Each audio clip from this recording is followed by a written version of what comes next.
Hello, everyone. Thank you for joining me. Hello, everyone in AO. And Sean Thomas, thanks always for inviting me to do these lives and get to help and give back in any way that I can. So let's jump right into the questions. All right, the first one is from Allison Koyanagi. The question is, would you recommend self-funding or getting an investor for a new product-based business? And now let's read the background to this. So Allison owns a digital marketing agency, and she has an idea for a new business. The only problem is that I've never created a product from scratch. I've run a few of the numbers, not all, to get a prototype made and the possible profit margin and so forth. There's definitely a market for this, and although I don't want to say anything specific, it falls into the health and fitness industry. It'll be worth it to create, let's see, it'll be worth it to create, but I'm not sure if I should self-fund this project or get an investor, especially around this COVID time because I'm really tight with spending. Allison, this is a really personal question because I don't know how much money you have. I don't know what your risk tolerance is. Could you sleep at night? Could you still run your marketing agency if you've got a lot of eggs in that new basket? So that, again, you've got to figure that out for yourself. I'd keep doing research and keep figuring it out and get this ball down the field as far as you can before you bring in an investor. But at some point, if you're not comfortable with the amount you're going to have to spend, you'll have to really consider an investor. On the flip side, interest rates are lower than they've been in 50 years, and you can probably borrow money for pretty cheap if you're that confident. Because the reality is, if you qualify for the money and you have the know-how and don't need a partner, then you're just going to give away equity, obviously, for something in return. So that's fair. It's cash. That person will help you build the business. But if you think you can cross that bridge on your own, then maybe it's something you do on your own. But again, you have to know yourself. This is a deep question to figure out, if I put this much money on the line of my own or I borrow all this money, will I sleep at night? Will I still be productive in my marketing business and in this new business? How many hats can you wear? So start analyzing that stuff and questioning who you are a little bit. And I think that exercise on its own will be fantastic for you. So go through that process and let's see what happens. Good luck, Allison. All right. Let's see. We've got Kelly Killingsworth. And the question is, how do I keep my team busy and continue to grow through the winter months? Winter is coming, and I recently started my construction company. Right now, we are primarily building decks and fencing and home projects. Next summer is when I will expand into heavy equipment operations and disaster relief/rehab. I'm stressing how I will lead my team through the winter months and to keep growing. I need to begin to prepare my team for the near future. Interestingly enough, Kelly, I cannot relate. I live in Miami, so construction's year-round. It's still 80 degrees in the winter. So I'm assuming you're in a very cold place where construction just shuts down for the winter. Well, what other things are needed? I have friends who are in the mold remediation business, which can then tie into possible construction and rehab. And, when it rains a lot here, when there's a hurricane, when the big storms, leaking will go into a place and they get an adjuster to come, they get a quote, and then they go in and repair the walls, repair the roof, do all those sorts of things. So I'm assuming, I know nothing about winter, I've barely seen snow in my life, but if it snows a lot, is that similar to rain? Does that mean that damage can come into the unit, into the house, and could that be a possible business for you? Then in the winter you kind of shift to that. Another thing, I've seen this firsthand. I've seen companies that in the winter months, they have the staff, they're hardworking, strong guys who can do all kinds of jobs. So what else is needed? What's needed in the winter? Is it plowing snow? Is it shoveling snow? Is it hanging up Christmas lights? And I don't mean just a couple lights. I'm talking about companies that because I've seen some of these companies where all year they have a warehouse with all these lights and they don't touch it. They have other things that they do during those parts of the year.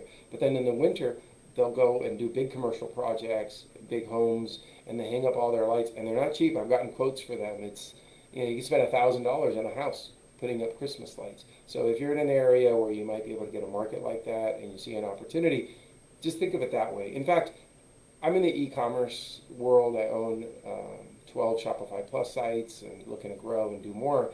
And mine are kind of not seasonal, other than Q4 is always the best quarter. But throughout the year, they're very steady and good. But I've looked at businesses to buy where they're, for example, one that's just holiday. You know, you're going to make those sales come November 1st to Christmas, right? And you just boom during that time. I've also, and I thought that's pretty interesting. You can have a business that does that. See, but for some people that's not profitable, because then they sit the rest of the year doing nothing. But if you already got the infrastructure, that might make sense. So then I've looked at, you know what would be interesting? A patriotic business in the U.S. where you can sell flags, and that would be like Memorial Day, 4th of July would be a big one, you know, things like that. So that fills those months of the year, May, June, July. And then you could buy, because I've gone through these processes and looked at these businesses for sale.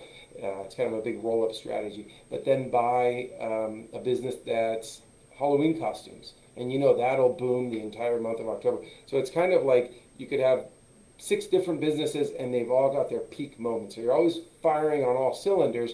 They just happen to be different cylinders for that season.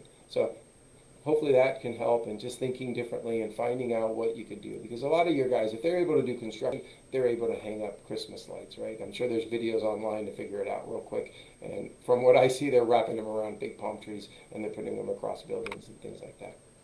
I hope that helps, Kelly. All right. Next one is Brad Coleman. Question is, when shipping physical products to my customers, what are the best options for shipping rates, and what other factors should I take into consideration to lower costs and ensure maximum profitability? Story is, I had a fulfillment center shipping out products off my Shopify platform-based store. I didn't worry about the shipping costs because it's pre-populated in the checkout area.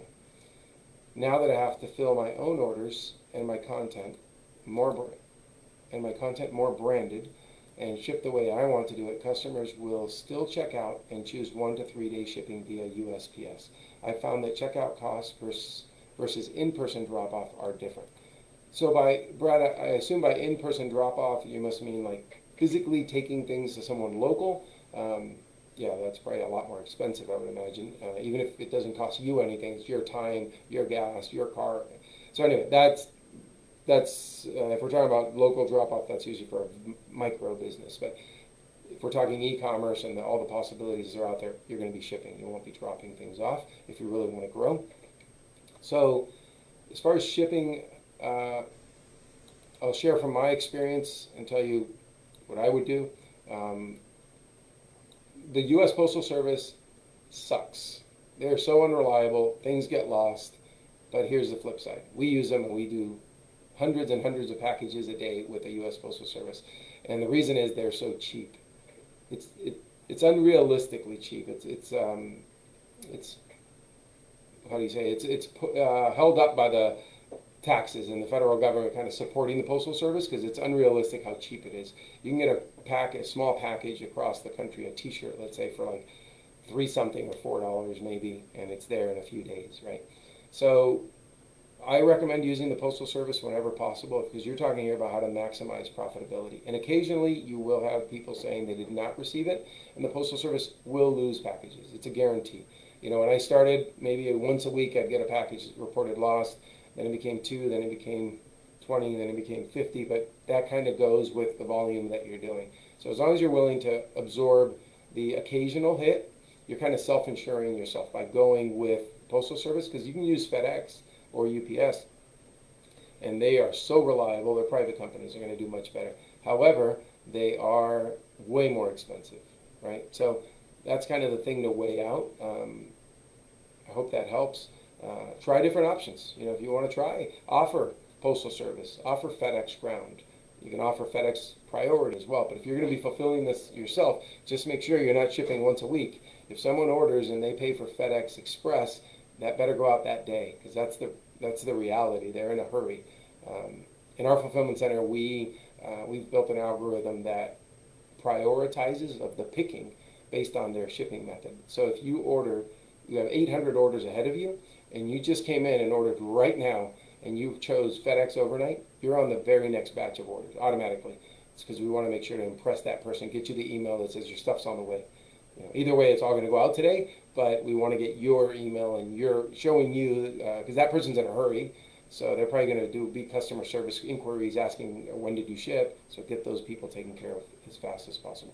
But if there's no rush on your product, Postal Service is definitely the way to go. It's all going to go Postal Service first class until it hits, I think it's 13 ounces, maybe it's 16 ounces, they may have changed that. Then it jumps up to priority mail, which gets to most of the country within 2 to 3 days. And I think you're in Texas, so you'd probably get everywhere in the country in 2 days with priority mail.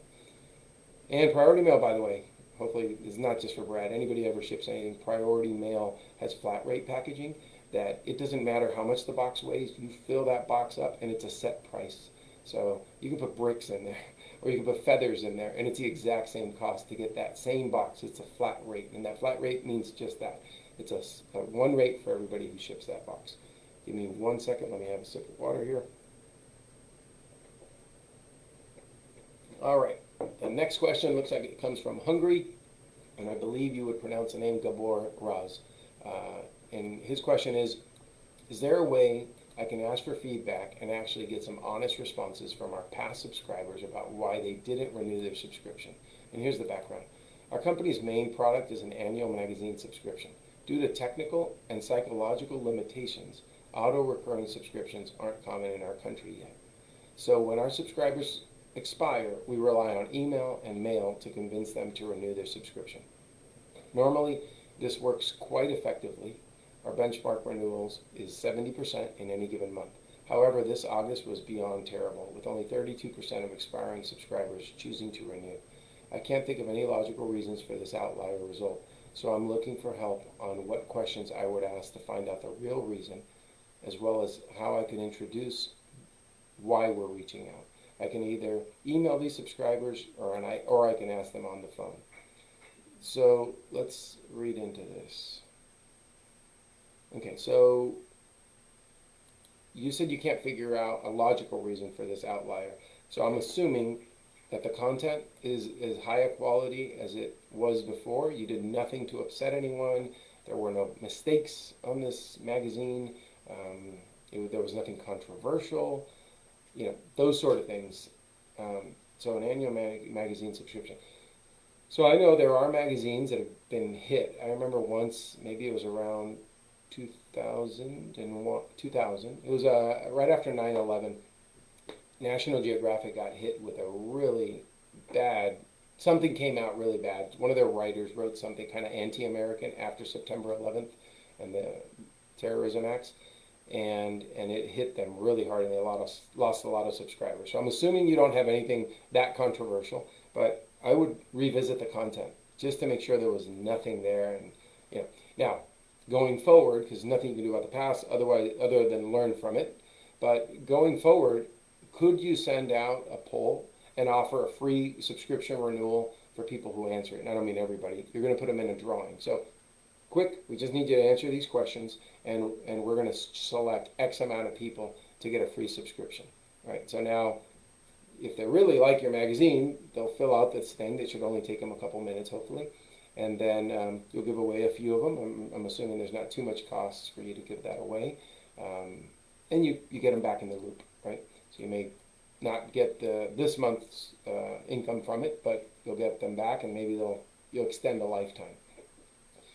So you said you have the option, because as I was reading it, my first thing is, man, if you could get on the phone with these people, that would be the most telling thing. An email is one thing, but a phone call is magical. And you said it here. You said I can either email these subscribers or I can call them on the phone. Number one, I would email everyone, because what do you have to lose? What's the cost of sending some emails? Auto-generated email with a poll. We've done these before. We do a poll. We even leave blank spaces for them to fill it out. We do that through a Google sheet that they get, and it's a landing page. They fill it all out, and you get all the results. It's fantastic. Now, you can get on the phone with them. Absolutely. You're going to get some great insight into their mind. You said there's some technical as well as psychological limitations in your country. Perfect. Let's figure out exactly what they are, and who better than to talk to these people, right? I notice people get stuck sometimes, and in middle school, in a science class, a teacher, I'll never forget, Miss Chapman, this is 30-something years ago, said that in the dark ages, people would philosophize and discuss things, and they would talk about something as simple as, how many teeth does a horse have? And they would actually I think it's 30. Well, I think it's 28. Well, I say it's 40 because their mouth is this big. And no one would go out and do the research and just open the horse's mouth and see, or wait till he dies, and then you look at it and you see how many teeth they have. That's it. So this is a similar situation. Let's not talk about it, or talk about it now. Let's have some action. It's getting on the phone. I would, like I said, do the email and jump on the phone. Tell them, hey, they know your intentions. You want them to renew. And we say, and how do you have that conversation? You know how to have it. We are so sorry that we lost you. We want to see if we can get you back. And we really, more than anything, want your insight. Your insight means so much to us, and it'll help us put a better product for future people. Even if you never rejoin, we value your insight. And people like that. People want to be heard. Just like employees, it's not just about how much money you pay them. It's about how you hear them out, how you make them feel. So same with your customers, absolutely. All right, Gabor, I hope that helps. One more sip here, one moment. All right. Next one is from my friend Joe Nugent. Joe, the Home Pro, one of the nicest people I know. Okay, his question is, when do I know that it's time to start delegating and hiring people in my new business? And what programs and software do you use to automate emails and scheduling? I'll answer the easy one first. There's so much software out there, Joe, and they're all fantastic, and some are a little bit better and some are a little not as good. But any service company that's dispatching people out there, just talk to them. What do you use? Do you like it? And then next, what do you use? Do you like it? And you can ask a painting contractor. Since you're in the home industry, if you just talk to the people you know in your industry, you'll find it. There's Field Service Lightning, which is like a high-end system. I have a client who works on that, so I've seen that work. It dispatches. They have a screen in their office. They see all the drivers on a map, all this stuff. You may not need something that sophisticated yet or ever. So, as far as automating emails, it depends what you need. Again, and scheduling, yeah. There's software that clients can open a ticket. It gets into a batch, and then it gets dispatched to a certain person, and they answer it, and then send out a driver. There's so much software out there, and it's inexpensive. And don't go overboard. Just get what you need. You don't have to buy something that you'll grow into eventually. You can figure it out as you go. Just don't spend the money if you don't need to. Now, when's it time to start delegating and hiring people in my new business? I am a firm believer, and I'm a 4-hour work week guy. I'm not working the 80 hours I used to work anymore. I did that for about 15 years or 20 years. When do you know when to start hiring people? Well, Joe, number one, when you're super busy and there's plenty of money, right? Okay, there's no more you can do. Here's the time in the day. You got to be with your kids. You got to do your thing. You got to live. You got to sleep. You got to eat. All these things. And work is filling it the rest up. And there's no more. Now you've hit the capacity. Well, the reason I hire people is to do the things that I don't want to do. And the one thing I don't outsource is the big level thinking, the strategy. That's me coming up with the ideas. I'm open to everybody's ideas, but I'm the quarterback when it comes to the big ideas and acquiring and growing like that. But so I hire people to do the things that I don't want to do.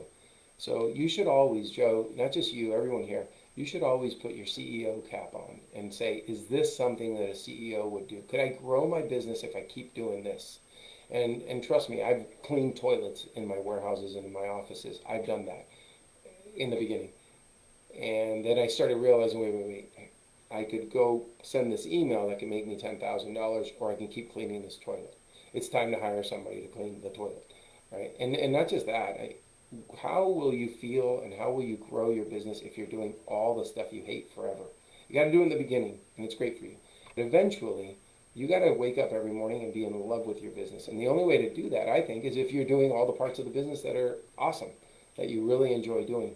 So eventually, I hope you'll let go of the crappy stuff and just focus on the big picture stuff that you enjoy, and then manage the people to do the repetitive stuff. Hope that helps, Joe. Joe, the Home Pro. All right. So next one is Christopher Joseph. Question. Relationship question. We don't get too many of those here. How do I balance school and working on developing my business and having a relationship? I'm in school full time and working on starting my business and wondering what I can do to have a balance. What I can do to have and balance a relationship at the same time. Should I stop the relationship and focus on me, or is there any way to do it all? Let's see. Christopher, I've been there 100%. whether it's with my wife of 18 plus years or before that when I was building earlier, smaller businesses and I had different girlfriends. I made one thing clear is that this is me. This is what I do. I worked full time. I had a part-time job. I went to school at night and I had a business on the side. And that's who I was. That's who I am. And that allowed me maybe to go out on a date once a week for a few hours, right? And then we go back and I just start working at home. If that's who you are, if that's what you have as an aspiration, you're here today, you want to be here eventually, and this is the map, the plan that's going to get you there. You have to figure out, does this help me get to my long-term vision? And by the way, long-term vision could be a long-term relationship with someone. So going on a date does help you get to that thing, but you got to figure out what you want, and then you got to make sure you have the right partner with you along the way. Otherwise, there's going to be fights, and you're going to be so driven and not pay attention to that person, and they're going to take it the wrong way. When in fact, you're saying, I'm building all this so that we could go out and do this. So I'll give you my experience. I worked really, really hard, and I mean, I'm not just saying that like most people say they work hard. I was working sometime in the summers. I did 2 full-time jobs because I wasn't in school in the summer. And it took me 10 years to earn a bachelor's degree, which is fine. I never used it. I just did it to do it. I paid for it myself ever since I was 18, so no support. So it took a while. So what I did was work all the time. And I always had a girlfriend. And but they knew that that was part of my vision, and that's what I had to accomplish. And I always said, if this goes on forever and we got married, then there's going to be a lot of rewards at the end. It didn't work out with a couple of girls, and that's just a filtration process that happens over life. And then it worked out with one girl, and I've been married for over 18 years now. Now, I worked all those years struggling and getting everything going, and then at 39, I retired. So, and my wife retired at 29 as a registered nurse and was able to stop working since then. So that was 10 years ago. So there's a big reward at the end if you do all this, but you have to be with someone that understands that sacrifice. And maybe right now you're young, I'm assuming, you're in college, and who you're with now is probably might not be the person that you end up with. So none of this matters. However, if you're serious and you're looking at long term, you should only be with someone that you could see yourself with forever. Otherwise, and that's just my opinion. This isn't the right way. It's just my way of looking at things. And so that person should understand your goals, and you should understand that person's goals, and then hopefully you guys connect well. And just like you can do the culture index and predictive index and all these things for potential employees and that sort of thing, all this stuff exists for relationships too. So when you think you're pretty serious about someone, you can do these tests and make sure that you guys align properly. It may sound crazy because it's kind of like a job interview of sorts, but I can only speak for myself. I've been very happily married for over 18 years, and we went through a process to figure out if we went through a program before we got married that 40% of the people that go through it end up breaking up. And we did that, and we flew through it, and it shows. So same thing in your situation. Maybe that can help. All right, Christopher, hope that's good. Corey Van Wyck. Let's see. How have you been able to overcome or prevent overthinking so you can get more done each day? Here's the background, and it's a long one. Right now, the rate at which I'm getting projects and daily tasks done is too slow. This is hurting both my company's efficiency and my ability to make money. At first, I thought it was a scheduling issue, but even if I have a strict schedule, I'm not sure I would be able to work fast enough during my blocks of time because I constantly overthink the task itself.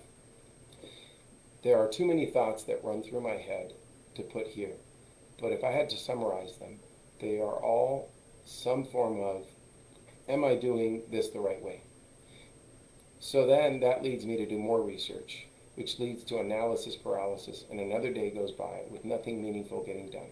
Even this message is taking way longer than it should, because in the back of my head I'm thinking, is this making sense? Am I leaving out any important information? Dang it, now I'm behind on other things. Hopefully that's enough context. Thanks in advance for your help. And so this is interesting. The elevator pitch is for Corey's company is we help leaders of any kind get their message across in a more personal and impactful way through teaching the art of science and science of communication. The irony here is, Corey, this is kind of like a heart surgeon who smokes. So you help with the communication and the getting a message across, but you yourself are having issues in your mind getting these messages across within your own synaptic connections. So I understand this. I know that this happens. I think this might be a self-confidence issue, in my opinion. I would do exercises to build that confidence. And I don't know, and I mean, it could be physical exercises maybe to kind of get you to overcome. I would get myself out of very uncomfortable situations. I would put myself in very uncomfortable situations if I were you. I would go do some things that you've never done and just do them. I don't know if you need a coach to push you off that airplane and get you to jump or rappel down a mountain. I think you're a little bit too comfortable, and that encapsulates you and keeps you in this little box where, well, I can't be uncomfortable and I can't make a wrong decision and I can't take a risk. Take a risk. Be uncomfortable. What's the problem? Is the world going to end? On the contrary, you will get more done in a day. And you really have to have high standards for your time. You know, first you thought it was a scheduling issue. I'm glad. The good thing is here that you're realizing there's a problem. So I'd work on this problem. I love these sort of challenges because this is all mindset. You're going to see one day when you figure this out. I hope you do. I hope you get somebody to help you work through it if you can afford it. And you're going to see that it's just some small shift. And 6 months later, you're going to say, wow, I'm a whole new person. I can't believe, look what I've done in 6 months. It's more than I've done in the last 24 years. And there's a massive value to that. And you're going to see that it's this tiny little decision that you have to make. But you have to make them a few times. But go do something that's really going to put you in an uncomfortable situation. Not dangerous. Don't go literally jump off a plane if you don't want to, and especially without a parachute. But do some uncomfortable things and see how when you do them and things happen and you didn't die. It wasn't the end of the world. And do it with no thought. Just jump and do it. Put yourself in some situations. Again, don't go kill yourself or do anything too risky, but I see it. I've seen this before, and I've worked with people on these sort of things. You could do this. Just look for those opportunities where you can get outside your comfort zone.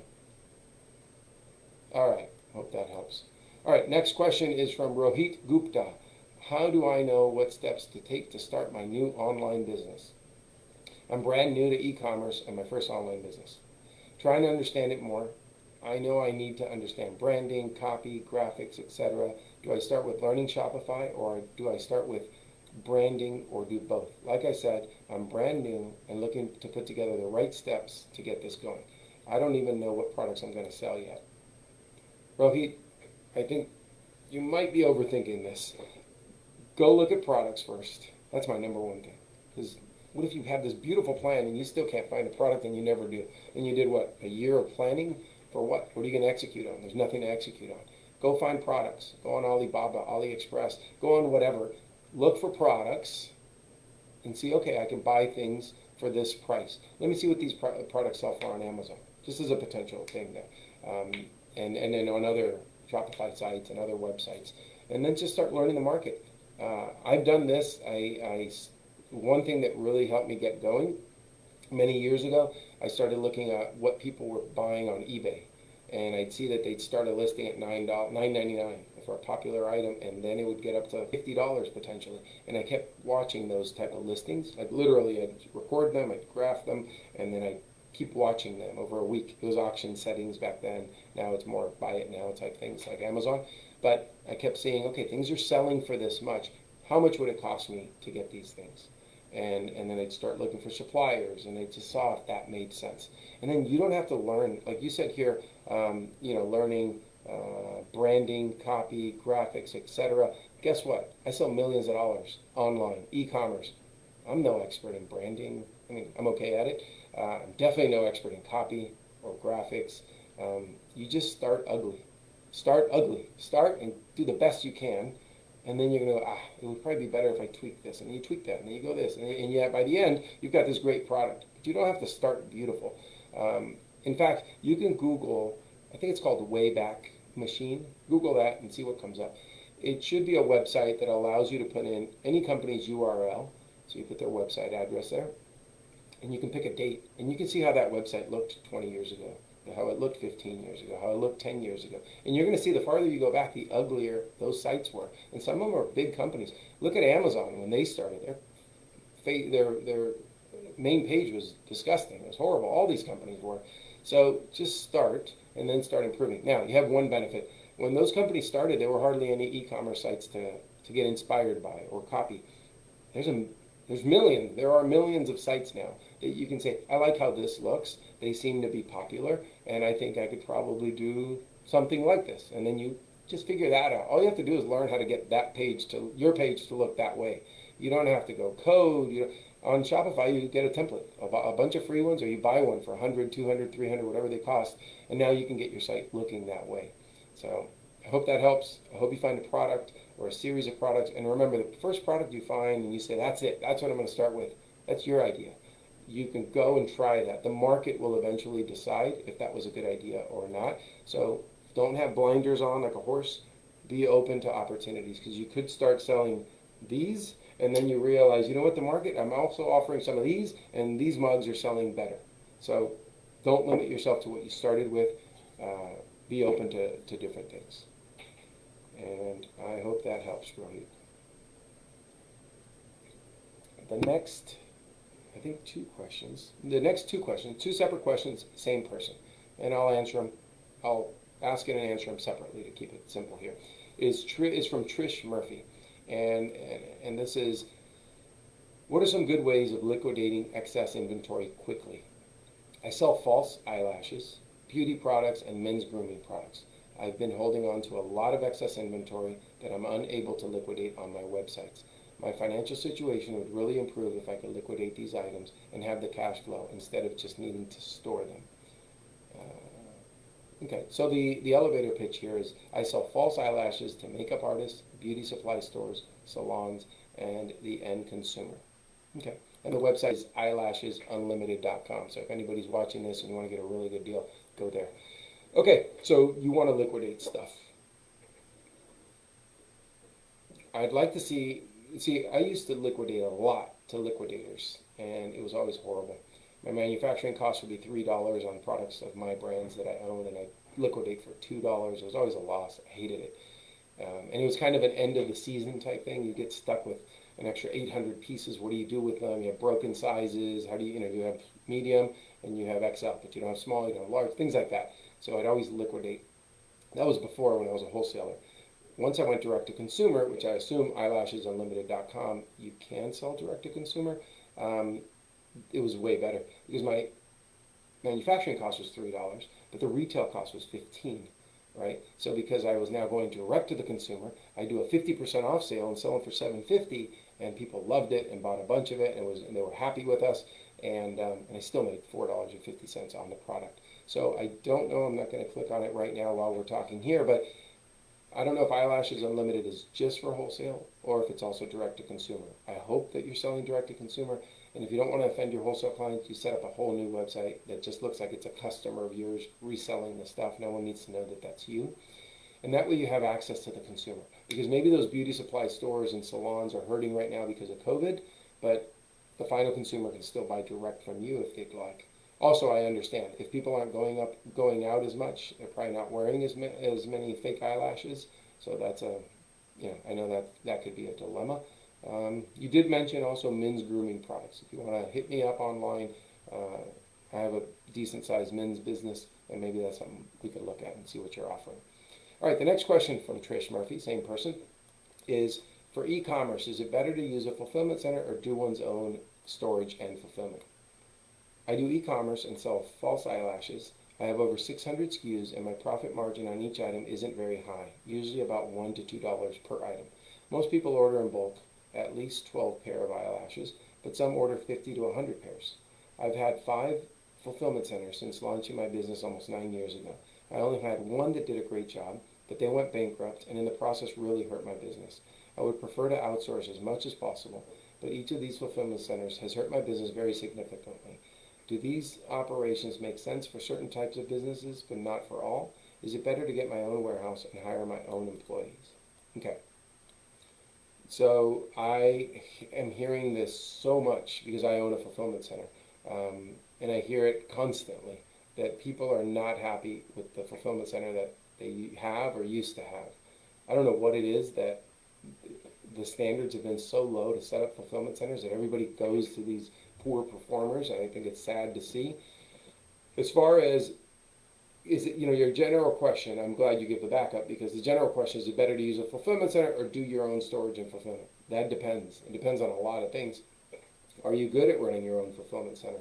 Do you want to hire a staff and be responsible for employees? And are you going to be open 7 days a week and shipping and taking care of all of that? If you're not, and you do the math sometimes, that's probably more expensive than to just outsource. Because when you outsource to a fulfillment center, the benefit is, I'm not trying to sell you on our services, we're not actively hunting clients or anything, but the benefit is we're open 7 days a week. The employees are already here. To use our labor is a minimal part of their overall expense, right? You're not paying their 401k like we do. You're not paying their full medical benefits like we do, their salaries, all of that. We take care of it. Or any fulfillment center, they'll take care of that. So it's really a numbers game. You have to have the volume. Either way, you really have to have the volume to justify, and then you do the math on both. You get a quote from a good fulfillment center that has to come highly recommended, and you have to feel very comfortable, and visit them.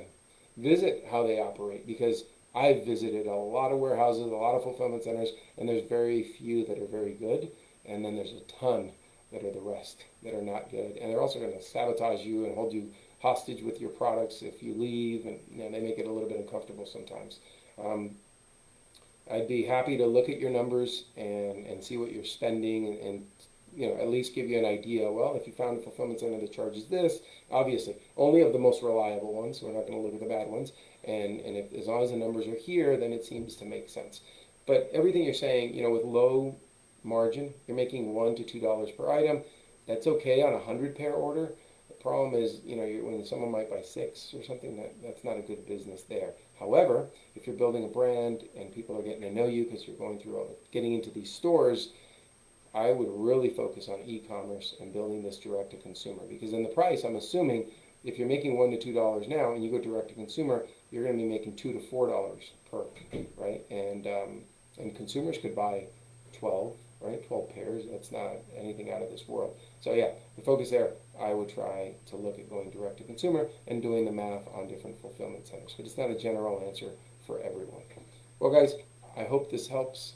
I hope you guys, whether those were your questions or not, or you listen to this in the future in the library, I hope you got something out of each one of these, or even out of just one of these. If you just get a little nugget out of something, and by the way, a lot of the times it's not what you hear right now, it's what this means to you 6 months from now or a year from now, because you could hear something from an experienced person, a successful person, and it doesn't make sense today, but as they say, the teacher appears when the student is ready.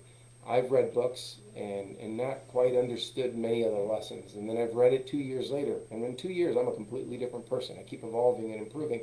So now the book makes sense, because now I get the lesson. I go, oh, that's what they meant. I guess I didn't understand it because I wasn't there in my life yet. So I hope this stuff, take in information, process it, and start putting things into action, and I think you'll see the results from it. Have a good day. Thank you for joining me.